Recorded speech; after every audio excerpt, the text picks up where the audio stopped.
দেখেন এই যে ছবি দেওয়া আছে, হ্যাঁ, সাইফিং। সাইভিং এই যে বুকে সিল আছে, সাইভিং সমস্যা। পাওয়ার টিলার রিপেয়ারের পক্ষ থেকে, চ্যানেলের পক্ষ থেকে আপনাদেরকে জানাচ্ছি আন্তরিক অভিনন্দন। আজকে আমরা সরাসরি আমির ভাইয়ের সাথে কথা বলবো। আমির ইঞ্জিনিয়ার, দেখেন বর্তমানে মেশিনের সার্ভিস করছেন উনি। দীর্ঘদিন এই সার্ভিসের অভিজ্ঞতা, আমরা তার কাছ থেকে বিভিন্ন প্রশ্নের আপনারা প্রশ্ন করেছেন, ওই কিছু কিছু প্রশ্নের উত্তর আমরা জেনে নেব। ভাই, গিয়ার মাঝে মধ্যে কটকট শব্দ করে, কারণ কি ভাই? গিয়ারে কটকট শব্দ করে, শব্দটার উদ্দেশ্য হলো যে ধরেন আপনার খাড়া চেন যদি লুজ হয় তাহলে শব্দটা দেয়, এবং কোনো কোনো সময় যে যদি লোড পড়ার কারণে যদি শব্দ দেয় তাহলে ওই যে আমরা বলি সংক্ষেপে বরিশালে ভাষায় যে আমার একটা বড় চেইন আছে, এই বড় চেইনটা লুজ হইলে এই শব্দটা দেয়, আর কিছু না। ধন্যবাদ ভাই।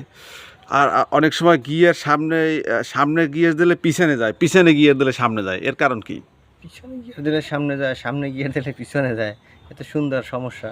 সমস্যা হচ্ছে এই জিনিসটার ভিতরে একটা গিয়ার লিভার বলে, গিয়ার লিভার যেটা আছে, হ্যাঁ গিয়ার লিভার, ওই গিয়ার লিভারটা দুই সাইড আছে, দুই সাইড যে বলে আমার আঙ্গুলটা, এই দুই সাইড খাইয়ে গেছে। জি, এই দুই সাইডটা খাইয়ে গেল, ওই খাওয়ার কারণে ও কোন দিক পড়তেছে না, তাহলে ওই গিয়ার একদিক মারলে যে দিক মারে একদিক থেকে আরেক দিক দৌড় দেয়, এই হলো সমস্যা। ধন্যবাদ ভাইজান। আপনার কাছে আমরা আবার কিছু সময় পরে আবার আসবো। আচ্ছা, ওকে, আল্লাহ হাফেজ।